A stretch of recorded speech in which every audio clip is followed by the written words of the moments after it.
Akkam jirtu kabajamtoota hordoftoota chaanaalii keenya kun chaanaalii keessanidha.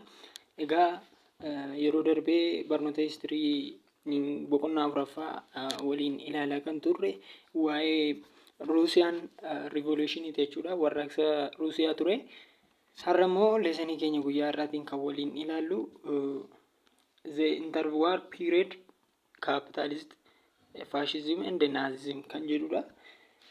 Egaa interwar period kan jennu yeroo itti waraana addunyaa tokkoffaatii fi waraana addunyaa lammaffaa gidduu yeroo jirudha. Haalli dinagdee maal akka inni fakkaatu, sirna faashistimii akkasuma sirna naazii Jarmanii naazizim kan jennu waliin kan bal'inaan ilaallu ta'a jechuudha. Tole interwar capitalist economy and the Great Depression kan jedhudha.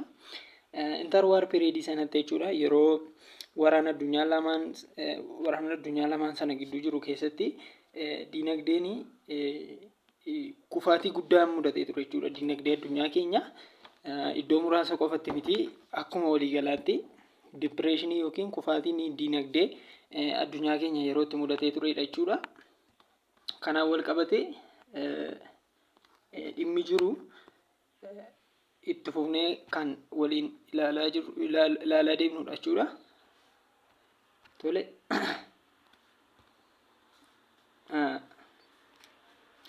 the major issue of the interwar capitalist economy was Great Depression.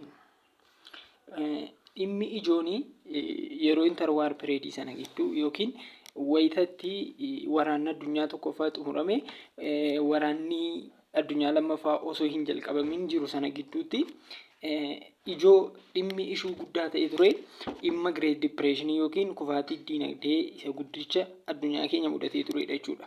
Kan keessumaa kaapitaalistoota kan yaaddessaa turedha jechuudha.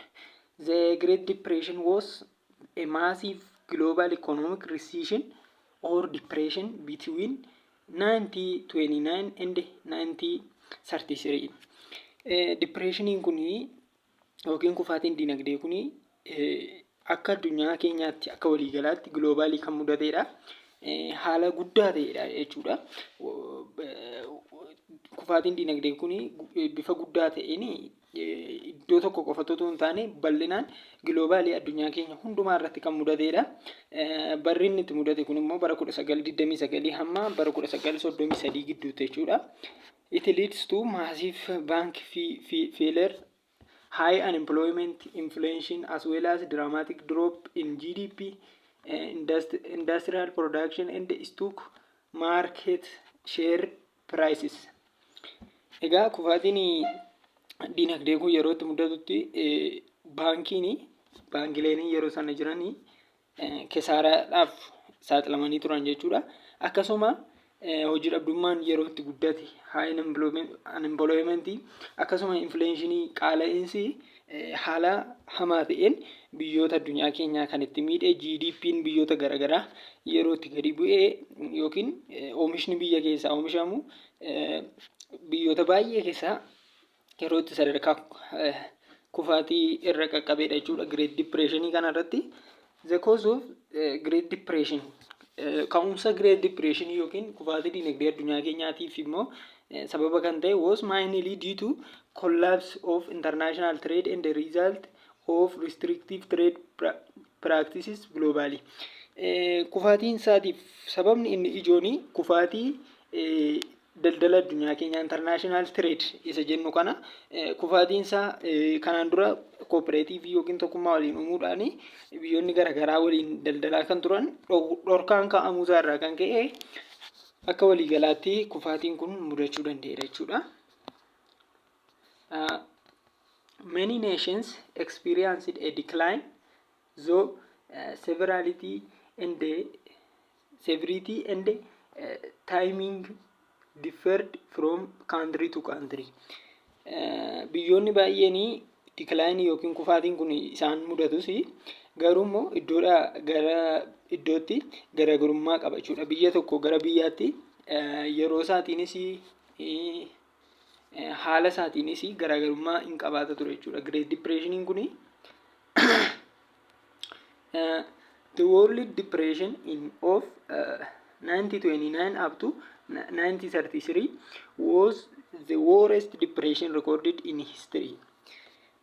Kufaatiin addunyaa keenyaa kuni inni bara 1929 haga 33 jiru kuni kufaatii hamaa isaa seenaa keessatti yeroo duraatiif galmaa'edha jechuudha. The depression hit industrial countries more harshly in one way than industrialized countries, since the price of raw materials and food stuffs fell more sharply than price manufactured goods. Dinagdeen kufuun akka addunyaatti mudate kuni biyyoota inni irra jireessaan miidhe biyyoota nan indaastriyaalii ta'anidha jechuudha. Biyyoota indaastirii of keessaa hin qabne, biyyoota meeshaalee dheedhii gurguran, meeshaalee galtee warshaa ta'an, raw maateriyaalii biyyoonni dhiyeessanii baay'ee yerootti miidhamanii turanidha jechuudha. Sababni isaa immoo meeshaaleen galtee warshaa ta'anii yeroo sanatti biyyoonni addunyaa keenya industrialized ta'anii yerootti fedhii raw materiaalii dhabanidha waan ta'eef dhiyeessiin jirus illee dadhabaa yoo baay'inaan jiraate iyyuu bittaa irratti yookiin immoo fedhiin jiru dadhabaa ture jechuudha. Kanumaan wal qabate biyyoonni raw materiaalii yookiin galtee warshaa dhiyeessan non industrialized kan ta'anii yerootti haala guddaa ta'een miidhamanidha jechuudha. The World Depression was an economic and political turning point in the interwar period. Kufaatiin addunyaa kuni dinagdeedhaan akkasuma siyaasaan yerootti interwar period kana keessatti kufaatii dinagdee akkasuma kufaatiin siyaasaa yerootti mudatedha jechuudha. The political effect depression were disastrous internationally. Miidhaan siyaasaa yeroo sana ture kufaatii kanaaf haala hamaa uumeera jechuudha akka addunyaa keenya akka waliigalaatti. The depression helped the militarists to take power in Japan and was major factor in enabling Hitler and the Nazis to take power in Germany. In January 1933, the world was then again on the road to war. Egaa kufaatii dinagdee addunyaa kanaa hordofuudhaanii biyyoota garaagaraa keessatti humnoonni waraanaa keessumaa dhaadhessitoota sanyummaa kan ta'an akka naazii jarmaniin keessatti akkasuma jaapaanii keessatti immoo biyya jaapaanii keessatti humni waraanaa akka inni bakka qabatu mootummaan kanaan dura siviiliin ture aangoorraa kaafame kufaatii dinagdee kana sababni isaa inni ijoon immoo kufaatii dinagdee kana iddootti deebisuu dadhabuu isaaniiti jechuudha. Mootummoonni siviilii kanaan dura turan biyya jarmanii keessatti fakkeenyaaf mootummaan moonaarkii ture kufee mootummaa biraatiin bakka buufame. Mootummaan bakka buufame sun immoo waraana addunyaa tokkoffaa irratti mo'amuusaa keessumaa immoo Versailles irratti Jarmanii irratti adabbiin kaa'ame sun Jarmanii kara baay'ee miidheera jechuudha. Jarmaniin idaa sana kaffalachuudhaaf yerootti dadhabdee dinagdeen addunyaa immoo akka waliigalaatti yerootti kufee waan ta'eef kana hordofuudhaan namoonni akka Hitler Adolf Hitler kan jedhamu geggeessaa naazii Jarmanii kan ta'e paartii naazizimii yookiin sanyii biyya Jarmaniin keessatti argamanii jechuudha. Yeroo sana hordofuudhaanii aangoota akka isaan dhufaniif haala mijeesse jechuudha. Addunyaan keenyas immoo yerootti deebitee ageenyadha. Deebitee daandii waraanaa irra itti fufteedha jechuudha. Waraana addunyaa lammaffaatiif yerootti addunyaan keenya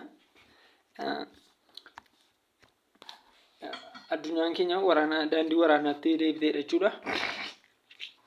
During the interwar period, the USA tried to escape from depression with New Deal, which lasted from 1933 to 1938. The New Deal, which had a diversified program, was the work F.D. Roosevelt, the American president. Its programs sought to stimulate the economy by creating regulations which would raise the wages of ordinary workers and by redistributing wealth so that more people could purchase products. Egaa yeroo interwar period kanatti United States of America wanta kana jalaa ba'uudhaaf yaalii tokko gootee turte jechuudha. Yaaliin kunis immoo New Delhi jedhama. Imaammanni isheen hojiirra oolchite yookiin yaaliin ishee kun bara 1933 hamma 1938tti yeroo kan fudhatee ture jechuudha. Yeroo sana gidduutti wanti isaan godhanii New Delhi kan jedhu malli isaan fayyadamanii wantoota garaagaraa diversify programming kun namicha pirezidaantii Ameerikaa yeroo sanaa ture namicha F.D. Roosevelt jedhamuun kan hojiirra ooledha jechuudha. Yaadni kunis dinagdee biyyattii keessatti qaala yookiin depressionii mudate sana bakkatti deebisuudhaaf yookiin dinagdee deebisanii dhaabuudhaaf tasgabbiin akka jiraatu keessumaa kufaatiin raw materiaalii irratti akkasuma meeshaalee warshaadhaan bilchaatanii ba'an irratti dhabame fedhii dhabame sana dabaluudhaaf weejii keessumaa hojjettoota guyyaatii fi hojjettoota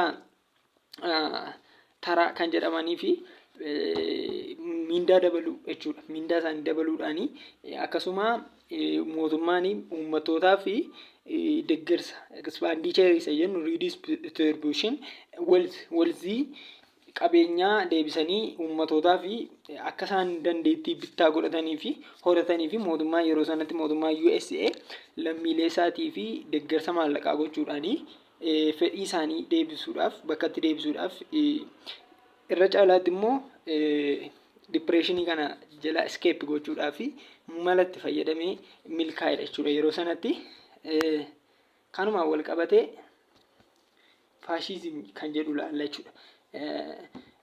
The name fascism came from the Latin word fascis. The fascists were the roads and access bonds together which were carried into front councils of ancient Roman Republic as a symbol of authority. Fascism kan jedhu kuni kan inni irraa dhufe jechi kun jechuudha. Jechi fascism jedhu kun kan inni irraa dhufe jecha Giriikii duriiti jechuudha. Fascis kan jedhu irraati. Kunis immoo kan inni ibsu utubaa yookiin riqichaa waliin tokkummaadhaan gara ancient Roman Republic Roomaa ishee duriitti geessudha jechuudha. Authority yookiin aangoo Republika Roomaa ishee durii bakkatti deebisna kan jedhudha jechuudha. Kun kan inni mul'isu Mussolini adopted the symbol of fascism and the name fascism with the power and the glory of ancient Rome. Mussolini namichi jedhamu geggeessaa faashismii kana kan turedha jechuudha. Simbooliin isaa yookiin mallattoon inni godhatee ture yeroo sanatti mallattoo Roomaanota durii ancient Roman authority isaanii ulfina isaanii bakkatti deebisna kan jedhu faajjii sana irratti qotoo faasii kan jedhamu qotoo akkasitiin kan jiru jechuudha. Akkasitiin kan wal qaxxaamuree jiru faajjii akkasii kan qabudha jechuudha. Yeroo sanatti kan inni itti fayyadamaa ture dursaan faashistii Xaaliyaanii Mussolini jechuudha. Initially fascism attracted the petty bourgeois groups such as shopkeepers, entrepreneurs and the low salaries employees. Yeroo sanatti yaadni faashismii kun namoota sadarkaa PT burjaasii kan jennu sadarkaa giddu galeessaarra lammiilee jiran baay'ee hawwatee ture jechuudha. Keessumaa shopkeepers namoota suuqii yookiin shaqaxii garaagaraa nagadan akkasuma intarpireenoota namoota carraa hojii uumuu garaagaraa irratti hojjetan akkasuma namoota miindaan isaanii sadarkaa xiqqaarra jiru fi bakka baay'ee atiraaktiivii ture jechuudha kun. Yeroo hawwatee ture according to some writers akka barreessitoonni garaagaraa jedhanitti the first world war was the catalyst for the rise of fascism. Waraanni addunyaa tokkoffaadha akka barreessitoonni garaagaraa jedhanitti waraanni addunyaa tokkoffaa ka'uu faashizimii yookiin yaadumti faashistii jedhu kun dhufuu isaatii fi sababa ta'eera jechuudha. Sababa ta'eera jedhu waraanni addunyaa tokkoffaa sababni isaa immoo yeroo sanatti mootummaan aangoorra ture milkaa'uu dadhabuusaa biyyaas immoo rakkina keessaa baasuu dadhabuunsaa warra kanaaf warra faashistii akkasuma warra akka naaziifaa kanaaf karaa baneera jechuudha. Itaalii keessatti faashistootaaf Jarmanii keessatti immoo naaziidhaaf jechuudha. The war produced a climate of post-war dissatisfaction and unrest, social and economical dislocation, full of fears, uncertainties with the old systems. Yeroo sanatti jechuudha waraana qilleensa waraanaa jechuun haalli waraanaa akka inni hammaatu kan taasise egaa waraanni addunyaa tokkoffaa xumuramee booda lammiileen itti quufinsa qabaachuu dhabu fakkeenyaa fi hojiilee hojjetaman keessumaa diinagdeedhaaf hawaasummaa irratti hojiilee mootummaan yeroo sana hojjete irratti uummanni itti quufinsa dhabuunsaa tasgabbiin dhabamuu isaatiif sirnoota durii turan keessumaa old system irratti tasgabbiin dhabamuudhaan faashistiin dhufuu isaatiif karaa banaa dhufe jechuudha. Post war social psychological and economic difficulties give rise to fascism. Waraana addunyaa tokkoffaa booddee jechuudha haala hawaasummaa akkasuma xiinsammuu fi diinagdee rakkisaa ta'uunsa ka'umsa faashizimiitiif karaa baneera jechuudha. There were many unemployed people who were particularly open to appeal of fascism. Namoonni yeroo sanatti hojii dhabdummaadhaan rakkachaa turan keessumaa addumatti jechuudha yaada faashizimii dubbii yookiin ilaalcha faashistii kanaa fi karaa baneera jechuudha. Jechuun namoonni yeroo sanatti unemploymentii ta'anii yaada kana fudhachuudhaaf haalduree tokko malee keessummeessuu danda'aniiru jechuudha. At any rate, Hitler called his party National Socialist because he aimed to attract masses. Yeroo sanatti yeroo tokko jechuudha Adolf Hitler maal jedhee paartii isaatiin paartii isaa National Socialist paartii jedhu hundeesse namoota baay'ee xiyyeeffannoo isaanii harkisuudhaaf gara paartii isaatti hawwachuudhaaf paartii hawaasummaa biyyaalessa German jedhu hundeessuu danda'eera jechuudha yeroo jalqabaatii fi but the Nazi party was not socialist. Garuu immoo dhugaa masaa furannii gaafa laallu paartiin Nazi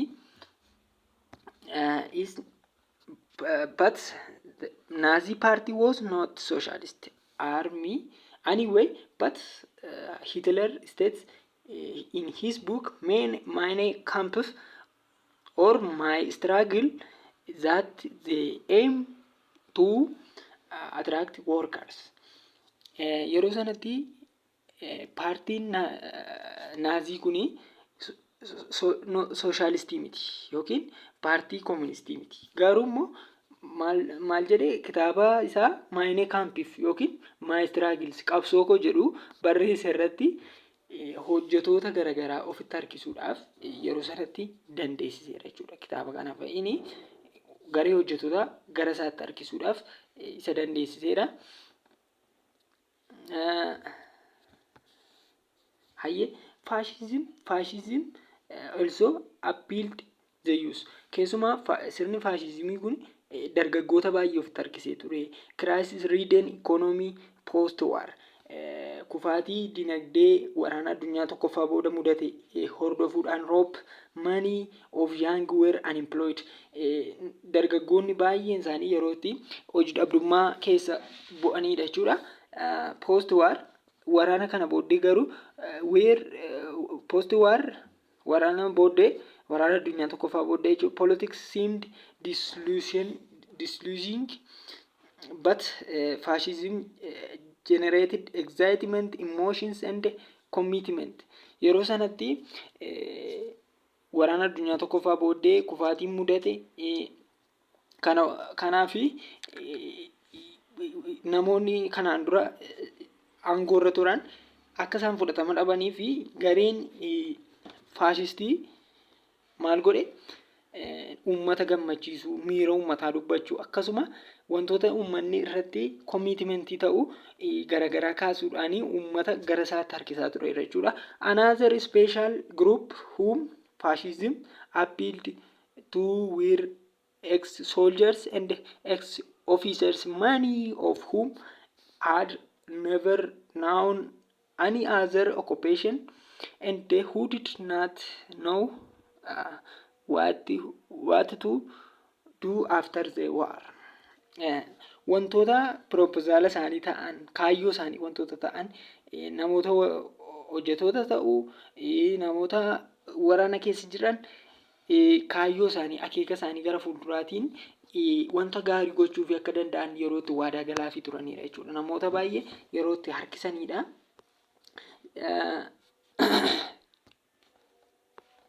They sometimes felt too that the government in power had betrayed them in peace settlement.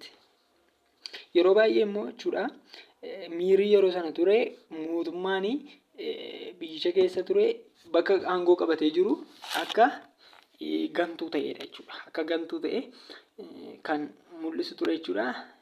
Also in fascism, ex-soldiers sold sense comradeship and solidarity they had known in war. Namoonni waraana keessa turan jechuudha. Maalumanii tokkummaa'u yookiin comradeship akkasuma solidarity they had known as the war. Yaadni isaanii guutummaa guutuutti gara faashistiitti jijjiiramaa dhufe jechuudha. Yaadi isaan guyyaa guyyaatti kaasan waltajjiilee garagaraa teessisanii kaka'umsa yookiin haasaa dadammaqinaa uummata keessatti kan isaan uuman jarri faashistii kuni loltoota illee dabalatee gara isaaniitti gara ofii isaaniitti akka harkisan taasiseera. Fascism also appealed to some intellectuals, especially young intellectuals who dissatisfied the post-war situation. Keessumaa kan isaan fayyadamanii faashistoonni kuni namoota baratan keessumaa dargaggoota waraana xumuramuu waraanichaa addunyaa tokkoffaa sana booda gammachuu hin qabaanne haala waraanicha booddee turetti namoota gammachuu hin qabaanne dargaggoota sana fa'aa fayyadameera jechuudha. The post-war crisis led many young intellectuals join either Marxism or fascism. Haalli itti quufiinsa dhabuun dargaggoota waraana addunyaa tokkoffaa booda sun akka isaanii paartiilee gurguddoo yookiin yaadota bebbeekamoo ilaalchota siyaasaa bebbeekamoo gurguddoo kana lamaan keessaa tokkotti akka isaan makaman taasiseera jechuudha. Kana lamaan keessa keessumaa maarkizimii akkasuma faashizimii yookiin sirna sooshaalizimii yookiin sirna faashizimii akka isaan galan taasiseera jechuudha. Finally, fascism attracted gangsters who found its ideology easier assimilated than Marxism. Dhumarratti jechuudha warri faashistii namoota gaangster jennu jechuun dargaggoota namoota humna qaban ofitti dabaluudhaanii maal taasisee ideoloojii isaa gara maarkizimii irraa gara faashizimiitti jijjiira jechuudha.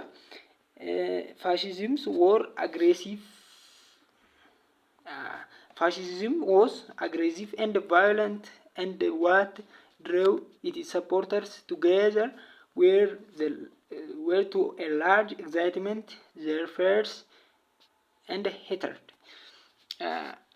Yaadni faashizimii kun kan inni ittiin guutame yaada aggressiivummaa jechuun loluu, weeraruu akkasuma yaada dubbiidhaan guute violent qabsoo karaa nagaa otoo hin taane qabsoo humnaan yookiin vaayolentii dubbii kaasuu fincila waan akkasii irratti kan hirkatedha jechuudha. Supported together with large excitement,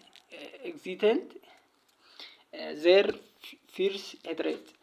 Warra biraa jibbuudhaan warra biraa irratti ka'uudhaan kan guutamedha jechuudha. Yaadni isaa kuni fascism stood for extreme aggressive nationalism. Yaadni finxaalessummaa kuni faashizimii keessatti baay'inaan beekama jechuudha. Keessumaa lolaan kana lola wanta tokko argachuudhaaf yaaludha jechuudha. If the nation is strong, akka yaada isaaniitti, if the nation is strong, it can and will take it needs expense of others. This laws of nature, said fascists. Faashistoonni akka yeroo jedhanitti jechuudha.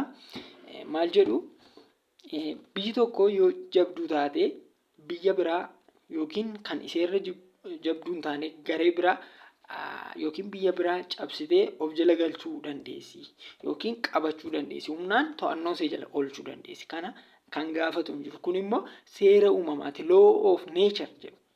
Kun garuu yaada faashistootaati jechuudha. The fascists therefore glorified strengths and military virtues. Sana booda yaadni faashistummaa kun babal'ate gara kamitti guddate? Military virtue yaada military jechuun bal'inaan militariitti fayyadamu humna waraanaatti jechuudha. Humna waraanaa ijaarrachuu ulfina yookiin yaada kana kabaja isaa guddisuudhaaf jechuudha. They believed that natural law entails the survival of fittest among the nations. Sometimes fascists glorified war for its own sake, not just men attaining concentrated national objectives. Faashistummaan kuni sochiin kun jechuudha kan inni of keessaa hin qabne humna galeessa miti. Hunda galeessa miti jechuun objektiivii hin godhatu jechuudha. Kanuma mataasaa qofa fedhii hawwii mataasaa ulfina mataasaa yookiin ulfina yaada isaa bakkaan ga'achuudhaaf adeemuuti malee humnaan wanta yaada isaa kana ammoo karaa humnaa fakkeenyaaf karaa naachuraalii uumamaan gaafa laallu sarvaayiv gochuudhaaf jiraachuudhaaf gareen kamiyyuu fakkeenyaaf dhalli namaa jiraachuudhaaf nyaachuuf dhuguuf sarvaayiv gochuudhaaf nyaachuuf dhuguu isa barbaachisa. Akkuma kana nus immoo fedhii keenya eegsifachuudhaaf biyyoota biraa akka kanattiin of jala galfachuu dandeenya jedhee fedhii murna muraasaarraa kanaaf hunda galeessa kan hin taane objektiivii kan hin qabnedha jechuudha. Faashistiin kuni fascism stressed the super importance of great men, the role of the national leader. Fascismiin kuni importansii akka addunyaatti jechuudha. Namoota gurguddoo ta'an akkasuma namoota sadarkaa gurguddaa irra jiran roolii liiderii irra kan jiranii namoota garaagaraa sana ofitti stress godhee ofitti hawwateera jechuudha yeroo sanatti jechuudha. But once in power his authority is superb. Yeroo sanatti aangoorra kan turu garuu nama tokko jechuudha. Aangoo authoritiin supermiidha jechuun olaantummaadhaan namni tokko kan itti dursudha jechuudha. Sirna faashizimii keessatti olaantummaan nama tokko kan itti mul'atu jechuudha.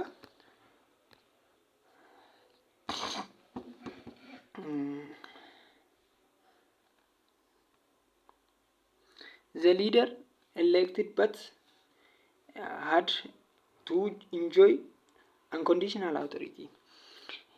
Geggeessaanii sirna faashismii kana keessatti hin filatama, garuu immoo aangoosa al duree tokko malee authority isaatti fayyadama jechuudha. Seeraa oli malee geggeessaan seeraa gadi hin jiru jechuudha. Seeratu isaa gadi jechuudha. Bulchaa sanaa gadi. All means of communication also come under state control. Kana jechuun wanti hundumtuu kan ittiin to'atamu mootummaadhaan jechuudha. Fakkeenyaaf press, miidiyaan, fiilmiin, tiyaatarri yookiin do'iin garaagaraa, kitaabonni akkasuma reediyoon sagantaaleen jiran hundumtisaa to'annoo abbaa irree tokko jala kan jirudha. Garuu immoo namni kun maal kan ta'udha? Kan filatamudha jechuudha uummataan. Uummati ofuma mataa isaatiin ofirratti ba'aa kan fidu fakkaata. They were effectively used for propaganda by both Mussolini and Hitler. Yeroo sanatti jechuudha. Propaganda kana sirriitti kan fayyadamanii namoota kana lamaanii Mussoliniidhaa fi Hitler jechuudha. Adolf Hitler fi Mussolini, Benito Mussolini sirriitti propaganda kanatti fayyadamaniiru. Fascism tends toward racism. Believes certain ethnic groups are superior in intelligence, creativity, moral will, power, etc. Akka faashizimiin amanutti jechuudha, sanyiin tokko duwwaan olaantummaa kan qabu uumamaan hundumaarra beekumsi kan kennamee fi waa hundaa kan beeku, akkasuma creativity wanta tokko kalaquu kan danda'u, moraalii yaadaan warra biroorra kan wayyu yaadaan gaarii kan ta'e, humnas immoo kan qabu jedhamee yaadamu sanyii tokkodha kan fudhatudha jechuudha. Race is key to Hitler entire political philosophy. Sanyummaan kun bal'inaan kan inni itti mul'atu Hitleriin biratti jechuudha. Political philosophy Hitler sanyummaa irratti kan hundaa'edha jechuudha. Falaasamni siyaasa Hitler sanyummaa irratti kan bu'uureffamedha. He believes that the highest race of all Aryan race. Inni akka amanutti jechuudha. Akka Adolf Hitler amanutti sanyii hundumaarraa kan caalu sanyii Ariyaanotaati jedha. Sanyii biyya Jarmaniin keessatti argaman tokko jechuudha. The fascist say that Aryan blood of the Germans threatened by racial mixture with lower races. Jarri kun akka jedhanitti, faashistoonni akka jedhanitti Jarmaniin keessatti Aariyaanii fi sanyiiwwan gadi wal makuu hin qaban jedhanii yerootti propaganda kanaan dubbii kaasaa turanidha jechuudha. For Hitler, the most dignitary race all of the was that of the Jewish people. Hundumaa caalaa kan inni jibbu, sanyii inni jibbu Hitler sanyii Yihuudootaati jechuudha. Sanyii Yihuudootaati. Qomoo Israa'el keessa sanyii Yihuudii hundumaarra caalchisee kan inni jibbudha. Hitler said Jews in Germany must driven or liquidated. Jarmaniin keessa Yihuudoonni balleeffamuu qabu, baduu qabu jedhee nama amanaa turedha jechuudha. Adolf Hitler. Tole. The rise of fascism kan jedhudha. Ka'umsa fascistii kan ilaalludha. A person who is very much associated with Italian fascism is Benito Mussolini. Namni baay'inaan Xaaliyaanota keessatti beekamu sirna faashizimii kanaani yookiin aadessaan sirna faashistii Benito Mussolini kan jedhamudha. Mussolini had the first been a socialist journalist who advocated the other through overthrow capitalism. Mussoliniin kuni jalqabatti joornaalistii yookiin gaazexeessaa sooshaalistii yookiin sirna koominizimii sirna hawaasummaa ture jechuudha. Haa ta'uyyuu malee boodarra kaapitaalistoota aangoorraa kan buusedha. When World War the First began, he argued Italy to join the war on side of allies.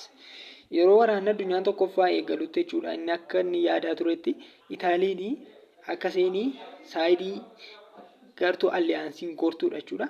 After the war his socialist new began change and wrote about Italy's need to become great nation. Inni sana booda garuu yaada isaa jijjiiruudhaan Itaaliin akka barreessaa ture akka barreessite jechuudha. Itaaliin ofii isheetiif biyya guddoo akka taatu akka barbaadudha jechuudha. In 1990 he organized fascist party. 1919tti paartii faashistii jedhu hundeessuu danda'eera jechuudha.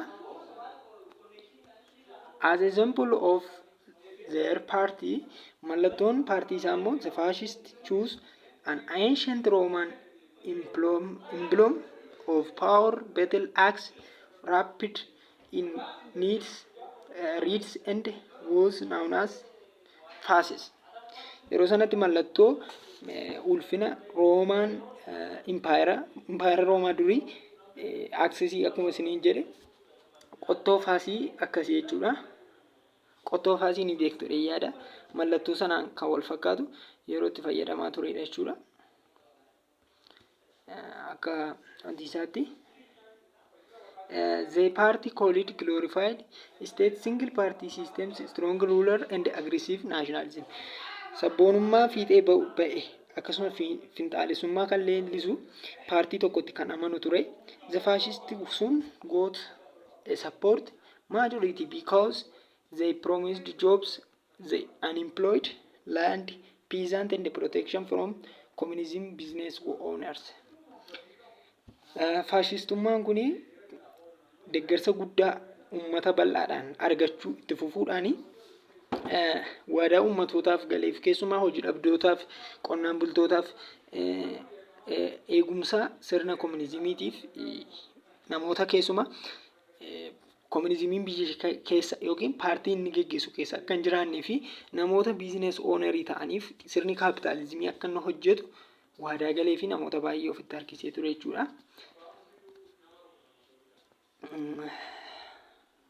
In October keessa bara 1922 the fascists wearing their usual black shirt began march on Rome. Fascistiin kuni October 1922tti Roomaan keessatti t-shirtii gurraacha uffachuudhaan yeroo jalqabaatiif uummanni bal'aan deeggarsa qaban argisiisan jechuudha. King Victor Emmanuel III feared using armed force stop the march. Egaa hiriirri guddaan t-shirtii kanaan ba'ame biyya magaalaa Roomiin keessatti biyya Xaaliyaaniin keessatti jechuudha. Victor Emmanuelin mootii sadaffaa yookiin Victor Emmanuel III mootii biyya Jarman ifama mootii biyya Itaalii yeroo sanaa sodaachisuudhaan humna waraanaatiin dhaabsisuu irra hin sodaate jechuudha. Mootiin kun humna waraanaa fayyadamuu sodaachuudhaan uummanni bal'aadha waan ta'eef deeggarsa kan argate mootummaa irratti kan ka'e bal'aa sababii ta'eef so he appointed Mussolini prime minister. Yeroo dhuma sanatti jechuudha Mussolini ministeera muummee gochuudhaan muude. Hiriira uummataa sana sodaachuudhaan Victor Emmanuel mootiin biyya Xaaliyaanii yeroo sana. With this the fascist took place power in Italy. Kunis immoo faashistiin sirni faashizimii biyya Itaalii keessatti bakka akka qabatu yookiin aangoo akka qabatu taasise. Egaa kanarraaf jenne kana fakkaataa yeroo itti aanutti naazii Jarmanii kan jedhu waliin ilaalla.